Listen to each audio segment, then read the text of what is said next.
Hi folks, thanks for tuning in, and some of you might have clicked on the video because of the title, Why Discovering That I Had Autism Was One of the Best Things That Has Ever Happened to Me. So, back in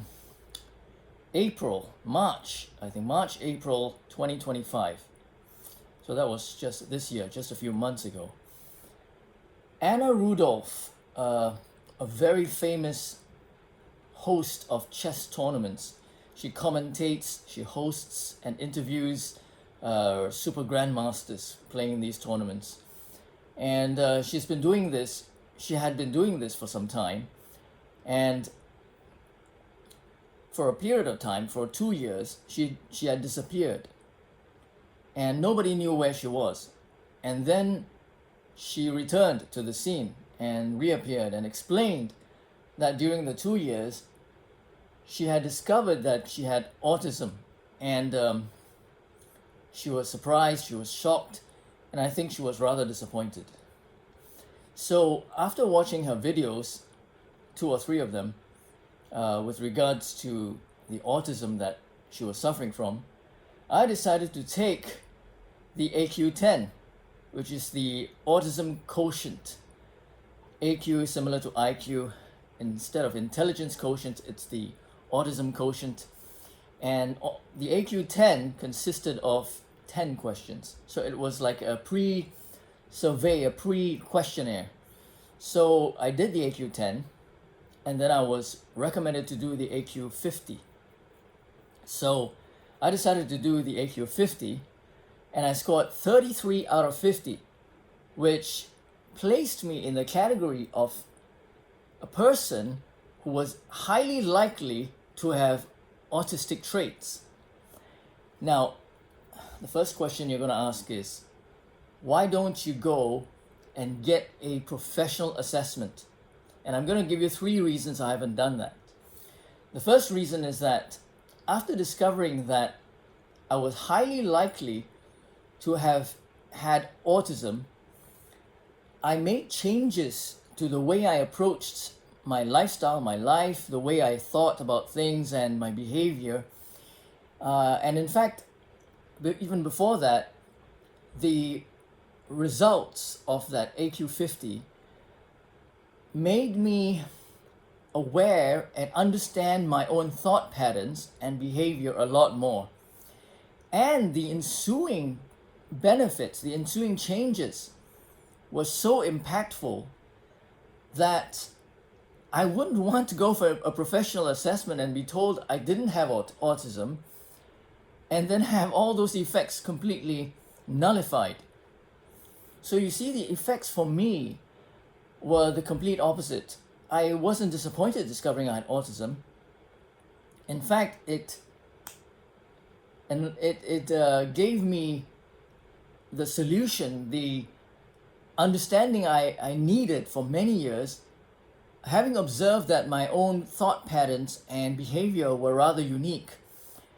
And that brings me to the second point, because I do have a background in psychology. I do have a Bachelor of Science with a major in psychology. So I do have a way of understanding and of observing my own thought patterns and behavior. And I've always been able to see that my behavior and thought patterns were rather unique. So, unique in the sense that there were pros, and then there were sides to it that were not very social, that were perhaps a little asocial. So I could never understand this. I was always very uncomfortable in social settings, and I could put up an act because I'm a pretty good actor. I could put up a facade and just make everything look as if I was just normal. I could just behave like anybody else. I was very good at imitating other people. However, deep inside, I had this ruminating thoughts. You know, some thoughts of mine I've been ruminating for 30, 40 years. Believe it or not. Which is why I can remember those experiences as if they happened yesterday. Because I just ruminate and ruminate and ruminate. I just think them over and over and over again. And this laser-like focus that I've had for tasks and activities that I've done, have been so strong, so evident, that this trait also makes me very addictive, very easily addicted to certain activities and even games, strategy games and things like that. So it makes me very easily addicted to such games and tasks. So I could do these things with laser-like focus and be doing it like years and years and decades later. I would still be doing the same thing. So there are pros and cons, as you know. This laser-like focus will enable us to accomplish something very well and know a subject very well. At the same time, because it can lead to addiction, that can interfere with daily tasks and social life. So that's the second reason, because of my understanding of my own behavior and unique thought patterns, because of my background in psychology, that I did not want to seek professional assessment. But the third reason, one which I will not go into detail, had to do with employment. And for those reasons, I have not gone for professional assessment, for a professional opinion on my results in the AQ50. So what happened? What was interesting? The story actually goes back to 2018.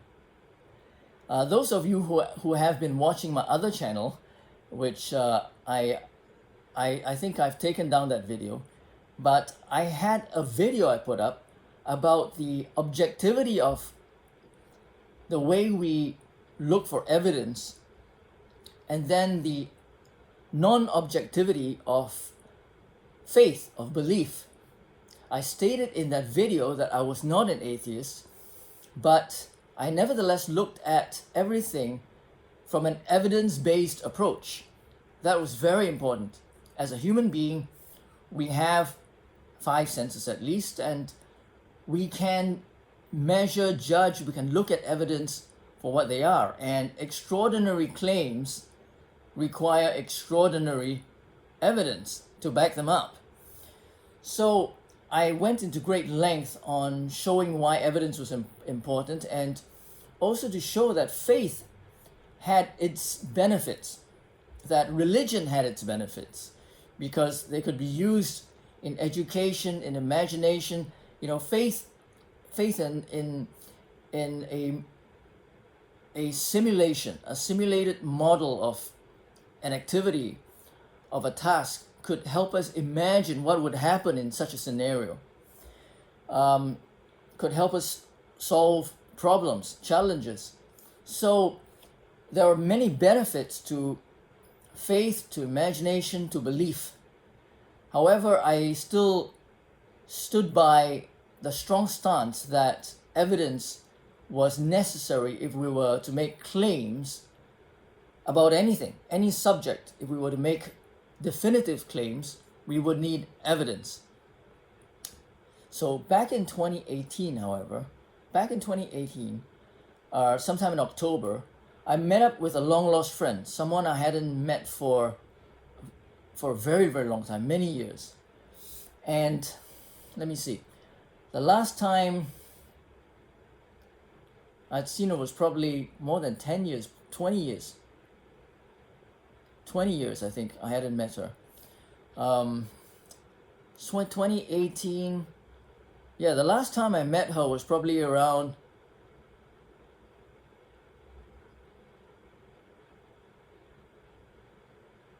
(1997) or slightly after that, maybe 2002. 2002 and just before 2002, I think. So 2018 minus 2002 is about 16 years, right? It could have been slightly more than that. And when she called me, messaged me, and met up with me, she told me that an Argentinian prophet had told her that he had met, not that he had met, that she had a friend by the name of Lim. And you know, the first thing that came to my mind was, come on, what a cop-out this is. This is like cold reading, because where I live, there are thousands, if not hundreds of thousands of Lims. So that's not extraordinary at all. I mean, what kind of specificity would that be? So I just brushed it off, and the message went on. He said that my friend had a friend by the name of Lim who was special needs. And at that time, both my friend and myself never thought that I was special needs because, it wasn't so obvious. But I jokingly played along and I told my friend, I said, didn't you know that I'm special needs? And I'm not sure if she took it seriously or not. But that was in 2018. And 2018, sometime in October, I believe. And now it's 2025, April. I take the AQ10, I take the AQ50, and the results demonstrate that I am very likely to have autistic traits.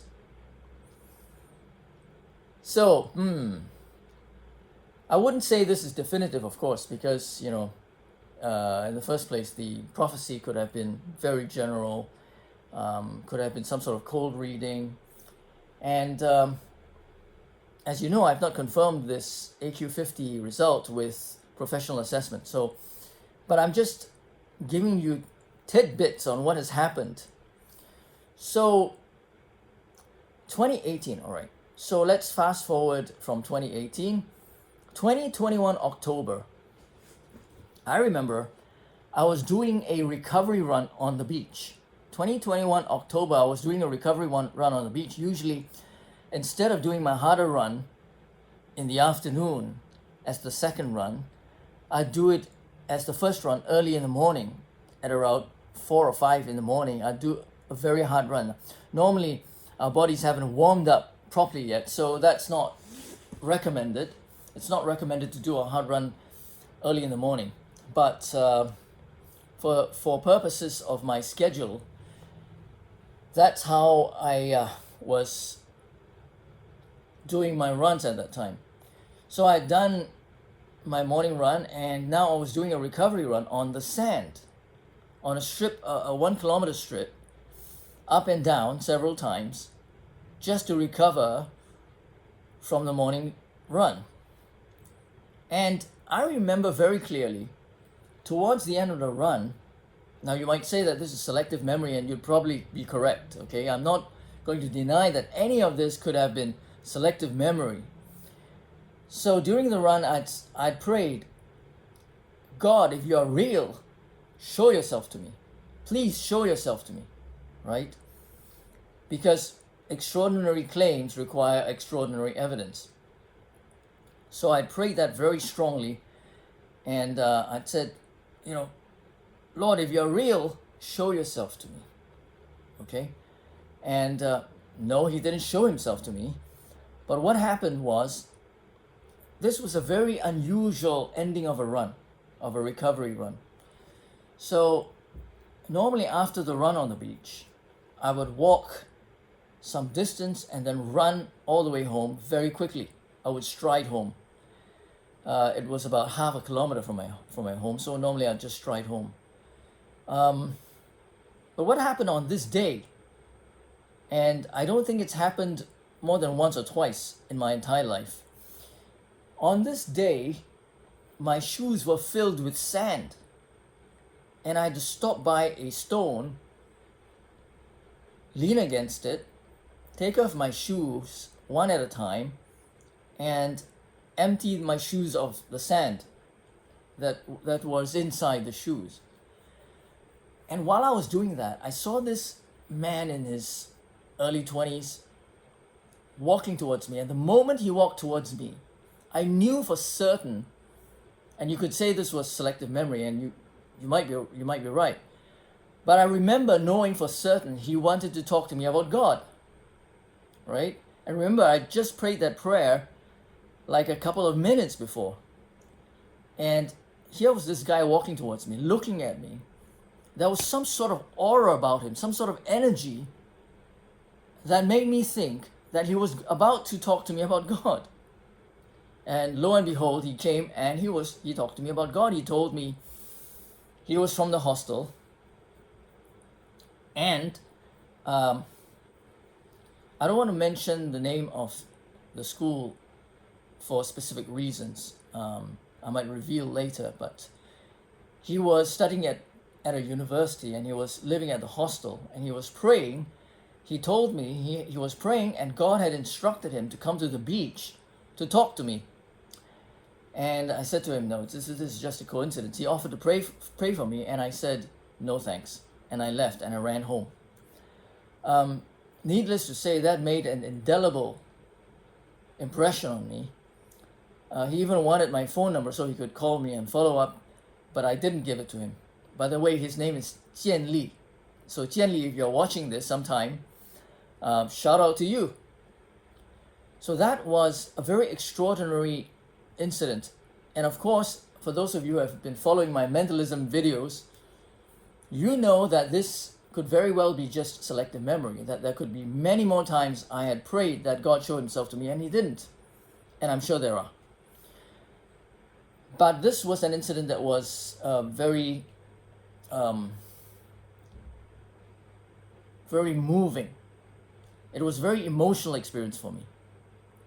Fast forward. This is now 2024,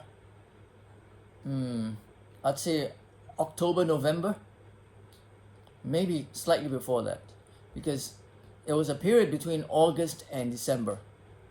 I was working at an electrical appliance store, whose name I will not mention here as well.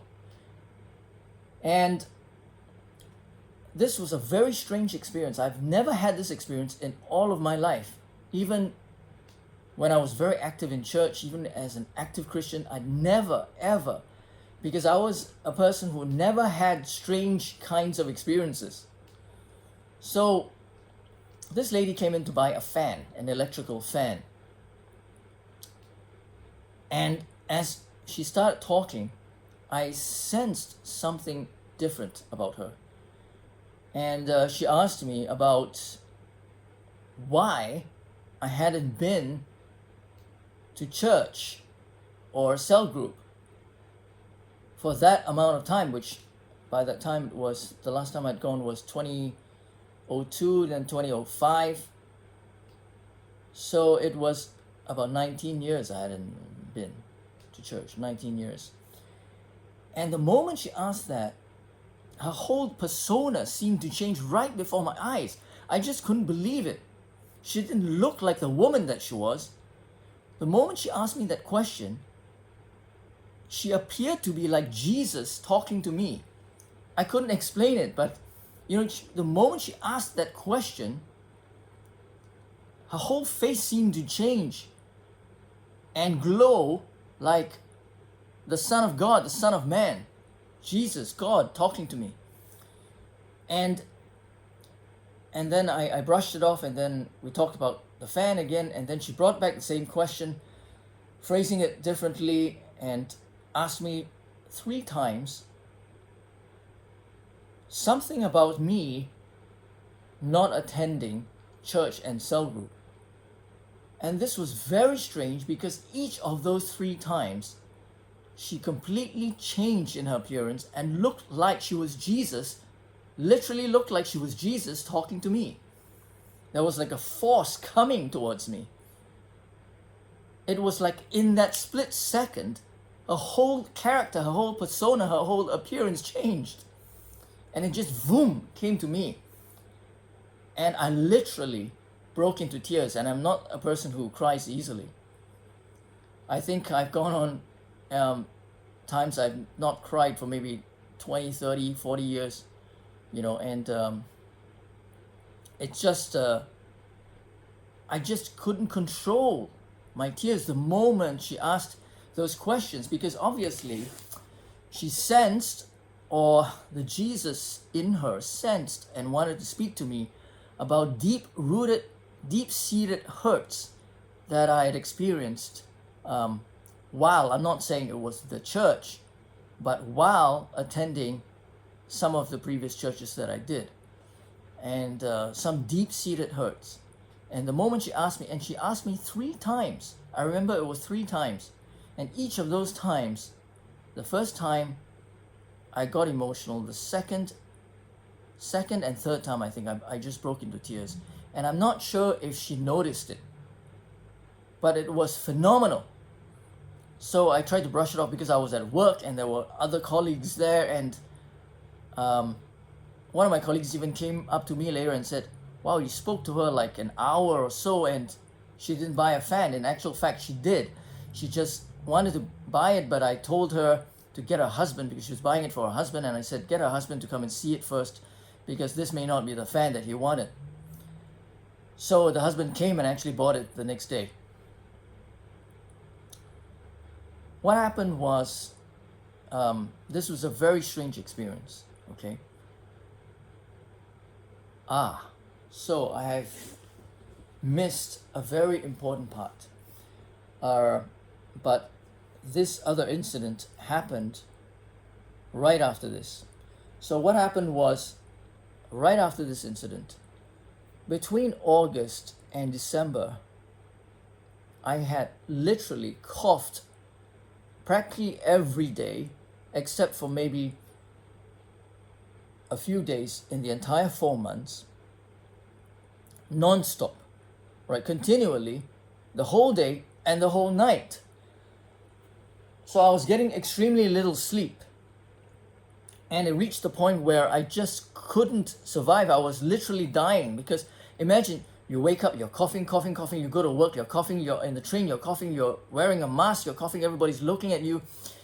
And then you're going home, you're walking out from your workplace, you're coughing, you're walking to the train, you're coughing, you're in the train, you're coughing, everybody's looking at you again. And then you reach home and you're coughing.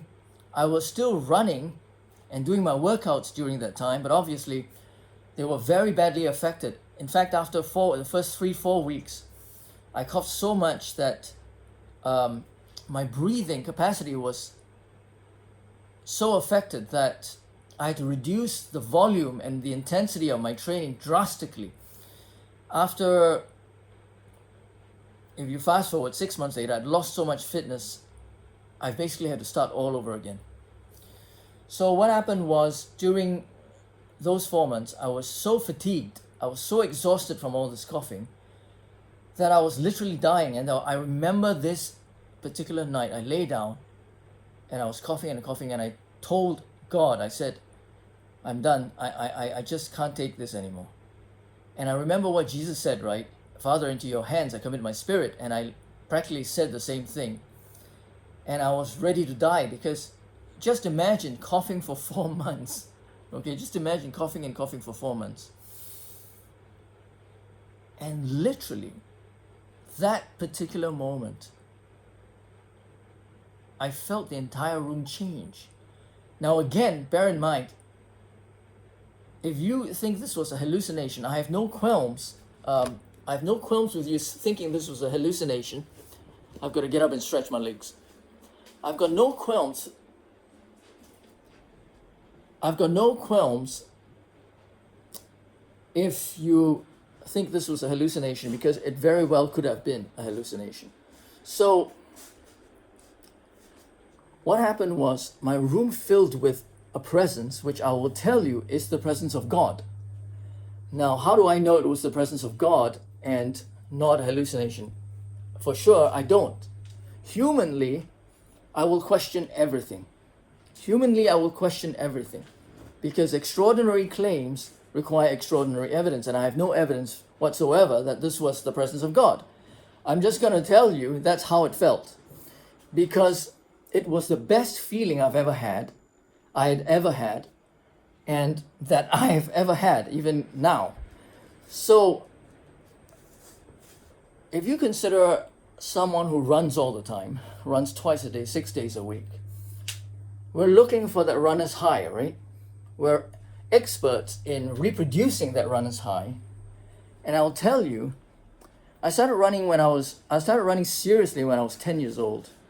Obviously, I ran here and there before that, but training on a daily basis since I was 10. And I'll tell you, I've never had anything that was even, maybe a tenth or a third as powerful as this particular feeling I had on that night when I felt the presence of God in my room. And this presence of God was enveloped me, and made me feel as if I was suspended and leaving to go into another dimension. And the feeling was so great, I can tell you, I wanted to be in that dimension and in that presence forever. I didn't want to come back. I literally don't want to be here, and I want to be with that presence. So you can imagine how strong it was. Now, it could have been a hallucination, but I'd rather have that hallucination and find meaning in life than, you could say, well, drug addicts have that kind of experience too. I'm not sure it's the same experience, but, drug addiction destroys lives because they need to buy drugs. It affects their work and it affects their daily lives. They're just caught up in the stupor. They need to take more and more of the drugs. But in my case, I needed nothing. There was nothing that I could do to earn that presence. There was absolutely nothing. The only thing that I did prior to that presence was just giving up my spirit and saying, this is the end. I'm dying. I can't do anything anymore. And in that moment, I felt that presence.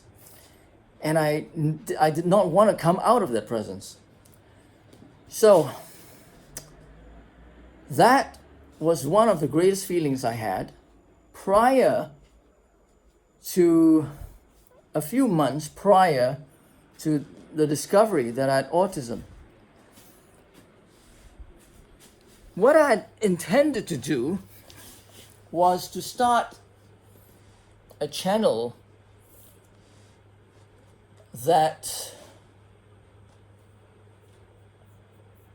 in which I would share how to manage our energy. I'm not talking about electricity, I'm not talking about fossil fuels here, I'm talking about human energy. And I wanted to start this energy management channel and provide information on this. So that would mean how much sleep we would need to get in order to be efficient at our work, depending on the kind of work and the kind of demands of that work. So the amount of sleep we ought to get, how to plan our activities around how much energy we had. Now all this, of course, was taken from a course I had attended from the HPI, the Human Performance Institute, under Johnson & Johnson's. But it's more than that. That was only one facet of it. Exercise is obviously the second facet, another facet. Another facet was dealing with injuries using trigenics myoneural medicine, using active release techniques, using myofascial release if you are not trained in those two. And then a fourth facet, very, very important, that often overlooked. Something I had for years not only neglected, I had scorned because I thought it was rubbish, was recognizing that chronic pain, most of chronic pain, and most people who experience chronic pain are actually experiencing tension myoneural syndrome or tension myositis syndrome. This is very well documented and explained by Dr. John Sarno. You can read up his materials, his books, and his videos on YouTube. So there's a lot of information on tension myositis syndrome, tension myoneural syndrome, TMS. And that was just dealing with chronic pain. But I discovered that when people progress in age and they claim to have chronic pain, that chronic pain could very well be accumulated TMS. Why?